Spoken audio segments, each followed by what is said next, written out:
Pereira, and after a gap of over 6 months, it's good to bring you India's World yet again.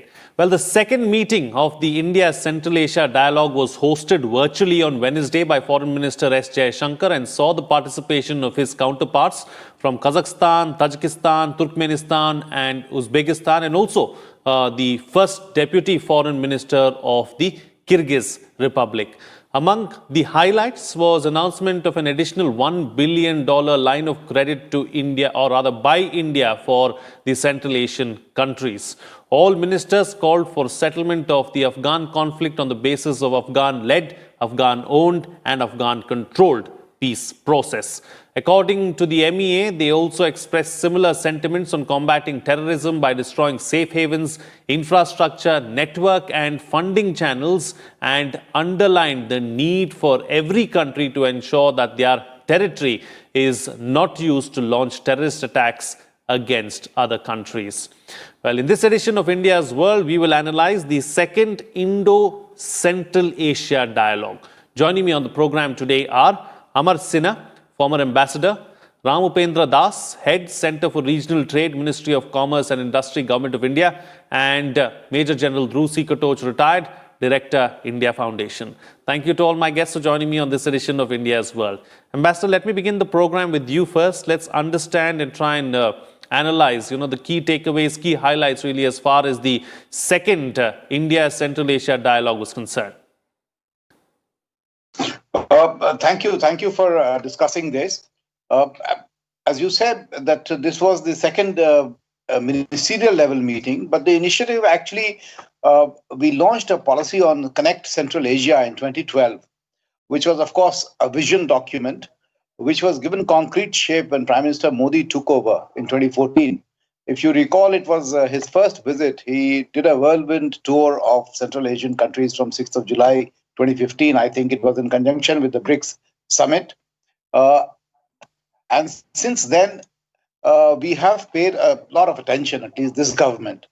But going back in history, if you remember when the Soviet Union broke up and all these Central Asian countries and other republics came out, India was one of the first countries to recognize all of them by 1991.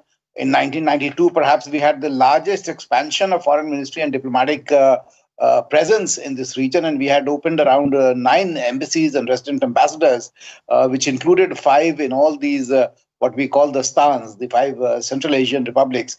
So, of course, this was to build on the historical relationship, both cultural and our own direct political relationship, but also that had developed when they were all part of the Soviet Union and we were very, very close. And of course, in today's context, Central Asia is very important strategically, which we will, of course, discuss. So I will leave it at that. So it's a great sort of continuation. And I think Government of India will continue with this emphasis on our relationship with Central Asia. Absolutely. All right. So since the ambassador brought up the strategic angle, General, let me take that up with you. What strategic importance are the Central Asian republics to India and vice versa? Now, Frank, I think when we're looking at these 5 Central Asian republics, their importance goes back actually well over 200 years when we had the great game going on between Imperial Britain and Tsarist Russia. And these 5 countries were under the orbit of the Russians. And later on, of course, they became part of the Soviet Empire. And then we have Afghanistan, which actually became the no man's land, so to say. That was that area which was kept to keep Russian influence out from what was British-controlled areas. And similarly, it acted as a buffer for the Soviets against an Imperial Britain. Now, today, what is happening is that our main concerns when we are looking at India, one is, which will be spoken of later, our ability to get into the economics of the Central Asian republics. It is an area which is very rich in mineral wealth.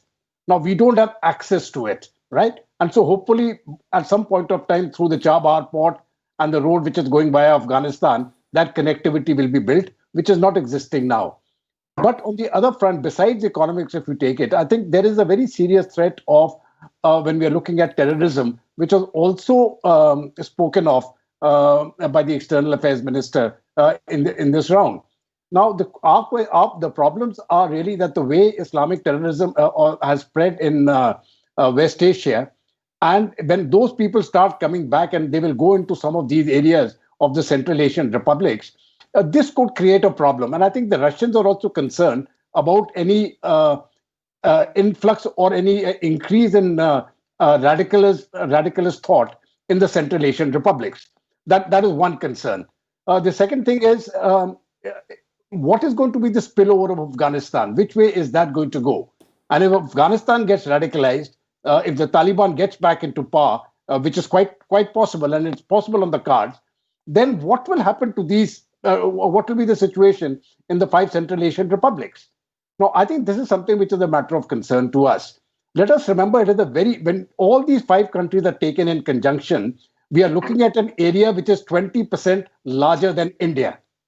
However, when we take the population, the net population of all the five countries is just about 75 million or so, which works out to about 5% of India's population. So we are looking at areas which are very lightly populated, and where if extremism starts flourishing, the local countries, the leadership of these countries does not have the capacity or will not have the capacity to address those concerns. And obviously, at some point of time, the spillover comes over to India. So I think our interest is really to have a stable Afghanistan, and it is to have a stable Central Asian republics.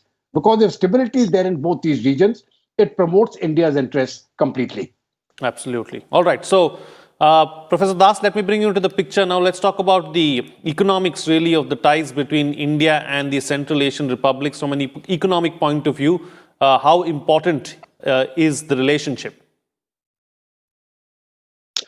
So, as the previous speakers have already highlighted, it is very important to understand the connect between India and Central Asian republics in a very holistic, comprehensive, and integrated manner.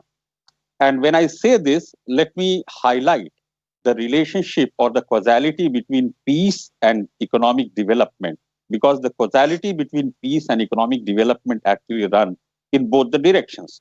So while on one hand, all efforts have to be made to keep the region peaceful and stable, at the same time, we should not wait for peace to descend. This is something which I have been arguing for.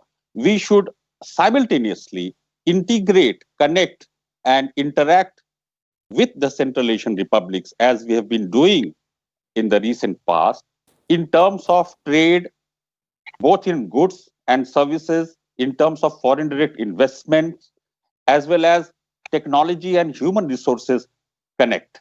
And that is why the recent dialogue, which, as you very rightly highlighted, in terms of availability of line of credit of $1 billion for various sectors like IT, medical, education, and so on, as well as a grant to actually be focusing on high impact community development, which is going to actually contribute to the socio-economic development of many of these countries. This is very important context. Why do I say this?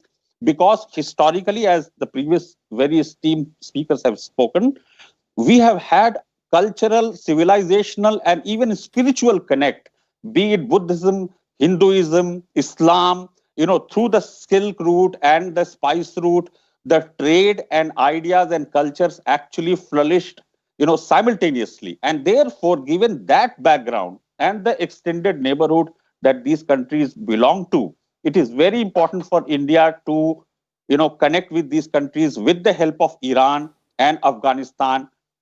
On one hand, to keep this region stable, peaceful, at the same time contribute to their economic development. But in the same time, those who have studied chemistry would know that Mendeleev's periodic table, almost all the elements of that table are present in this Central Asian region. So therefore, the energy and the mineral resource richness and the skills that this region possesses, it is something which is poised for an India Central Asia connect of a new contour, context, as well as content. Absolutely. All right. So, Ambassador, since we are talking about Afghanistan, since everybody has spoken about Afghanistan, even at the dialogue, Afghanistan played a very big part. What's at stake for the Central Asian republics as far as Afghanistan is concerned? What is their stand? What is our level of understanding with them? And are there any common meeting grounds or commonalities? Okay, let me first highlight. You see, when in India, when we think about Central Asia, we think that's something very far away, inaccessible to us. We are locked out. But if you really looked at the map of India, only the Wakhan corridor really divides us from Central Asia. Well, it's unfortunate that Pakistan has a certain territory of Jammu and Kashmir illegally occupied, which has increased the depth. Otherwise, we are immediate neighbors. On Afghanistan, since two issues on which we are on the same page. First, that the terrorism and radicalization, which is emanating from AFPAC region, does not spill over either towards us or to Central Asians. And that is what I think it gets reflected in the joint statement that you see, that it's very, very strong. Without naming any particular country, they have basically said what we have been saying for a long time, that, it is not enough to just talk about ending terrorism, but you have to really end the infrastructure and the funding and the entire infrastructure. And it is of major concern because it is not only the Taliban and the different groups which are embedded in Taliban, but all Central Asian focused terrorist groups, and including Chinese focused terrorist groups, are actually also embedded in the same region and in the same structure of infrastructure of terrorism that we have seen, whether it is Islamic IMU, which is on Uzbeks, then you have Tajiks, then you have Chechens, then you have Uyghurs. So this is a real concern to them.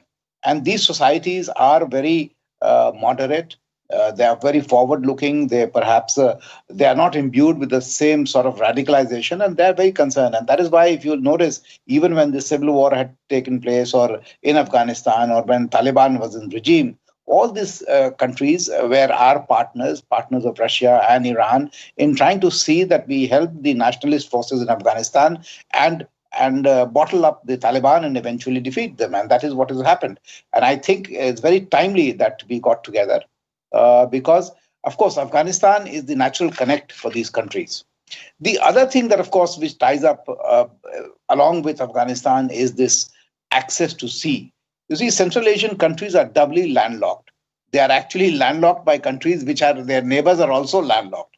That's why I call them doubly landlocked. So the Chabahar port initiative that we have taken is not only a lifeline for Afghanistan. Actually, it is a lifeline and the shortest route to the sea for all Central Asian countries. And that's why we have, you have seen in the statement that there's a huge sort of support for that initiative, that we should go ahead. And we have done all the basic groundwork in terms of joining all the regional legal architecture for trade and transit, various motor vehicles agreements, so that once it gets operational, there would be no impediment left. So I think we need to work on this thing. Absolutely. One more thing I will add to Dr. General Katoch's statement.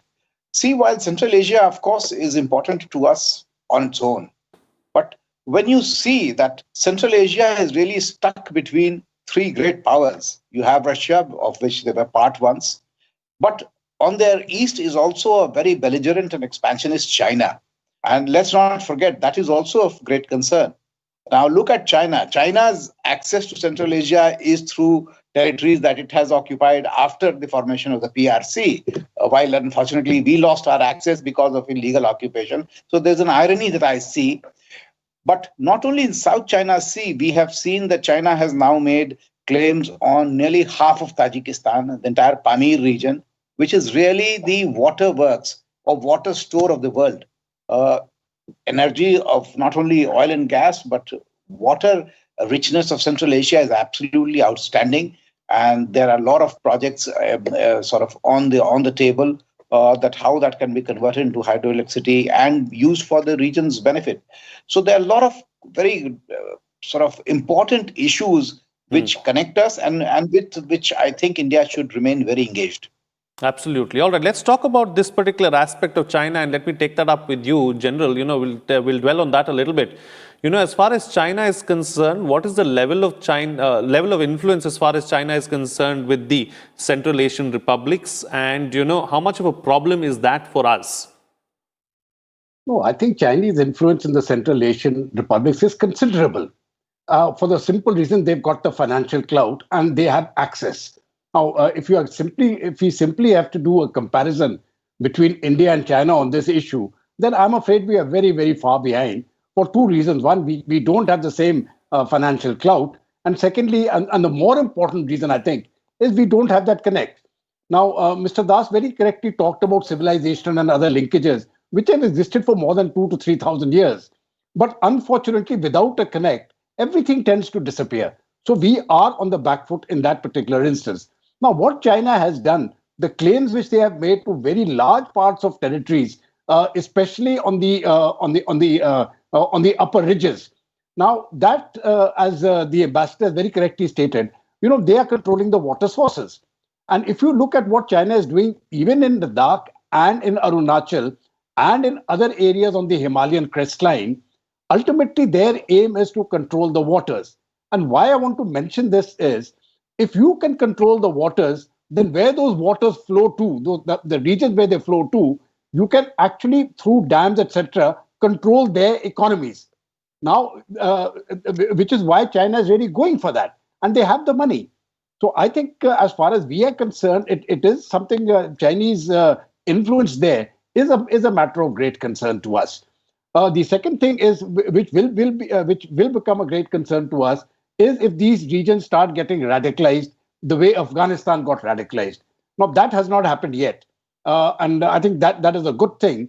But the way I've looked at it, simply from the military point of view, these are very small populations. Some of these countries have got a population of just about 6 million people, and they're very, very large land areas. Now, when we are looking at small populations in large areas, most of which are mountains and deserts, then we are looking at a problem of combating such forces. And it is a very, very difficult job, which will be beyond the reach of the security forces of the respective countries. So I think that it is not so much combating the terrorism that we can handle. It is to combat the radicalization of the people. And if so long as that is done, then the terrorists will not really be able to make a foothold there. For us, I think what we need to do is to ensure that even if when peace descends on Afghanistan, which at some point I hope it will do, the Taliban should not be there as part of the controlling structure. Because if the Taliban comes in as a part of the controls, then I'm afraid we are in very, very serious trouble. And they will only get into control if the Americans completely withdraw. So regardless of what happens, if the Americans go away completely, that vacuum will be filled in by the Taliban because they will be supported by Pakistan. And then I think that even the Central Asian republics, their radicalization then is the next step. So I think as part of our interest, both for India and the Central Asian republics, what happens in Afghanistan is of very critical importance. Absolutely. Professor Das, we've spoken about connectivity quite a bit on this particular program and how the lack of it is hindering progress the way we would like to see it. So from that point of view, do you believe that the Chabahar port is extremely important, and also to take it forward, this entire international north-south corridor, how important is that? Well, connectivity has now, in today's context, again, you'll have to have a very comprehensive approach, and different dimensions of connectivity would be focused upon in different time frames. So, for instance, you have land connectivity an issue, which is being sought to be addressed through the international north-south transport corridor.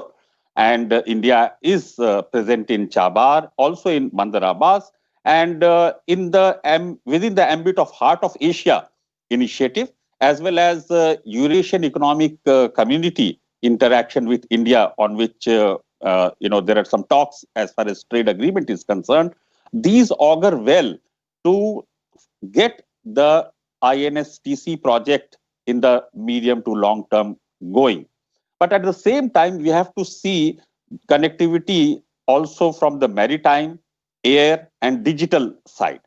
Again, maritime is going to take some more time, and land and maritime are in a way interconnected. But if you see the first India Central Asia dialogue, where it was discussed to have air corridors, and if you see the statistics in terms of the number of flights that have connected the Central Asian republics with India, including via Amritsar, so to say, you would find that a lot is possible through the air connectivity, where high volume, high value, low volume, products in goods, which can be exported as well as imported. On the other hand, connectivity through air is also something which is going to help fructify India Central Asia Connect in the realm of tourism. Whatever countries I would have traveled, and whatever Central Asian nationals would have traveled India, you would realize that the bilateral tourism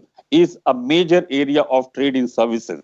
And today, in the times of COVID, the kind of importance that you give to digital connectivity, be it telemedicine, tele-education, the various interactions on different domains of human existence, which is now getting fructified through digital connectivity, is another area which I think augurs well for immediate focus. So digital and air can be still focused on an immediate term, whereas maritime and land connectivity will require some more time, because it is a little more complicated, because the number of countries that are participating in international north-south transport corridor are quite large. Right. Okay. Time to get quick closing comments now from all my panelists with the best way forward. Starting first with you, Ambassador. Best way forward is, I'll just build on what Mr. Das said. The air connectivity or the air corridor, I think, is an immediate and is a low-hanging fruit. The Central Asians have been very sort of forward in this. If you just look at the number of flights that they operate, we have perhaps lagged behind. And we also forget that in '92, you would remember that Karol Bagh, Nehru Place, etc., they all had Russian notice boards and Russian speakers. Why? Because it was people who were coming, and we used to call them suitcase traders. They used to really come. It was really like traveling from, say, Aligarh to Delhi. The retail trader who takes a 2.5-hour train is the same distance by air to Tashkent. So that is something that we should encourage. Even today, through that route, a lot of pharmaceuticals, textiles, woolens are going. And there's no reason why we should not promote. In fact, Delhi should, to my mind, act as a regional hub for their movement from all the countries in Central Asia, East and West. Thank you. General? Now, just taking off from what the ambassador said, I think for us it will be vital now to actually expedite everything which we are doing in the Chabahar port. That is one. And number two, now that we are also deeply involved in the Afghan peace process, I think we need to sort of take that forward to the best of our ability.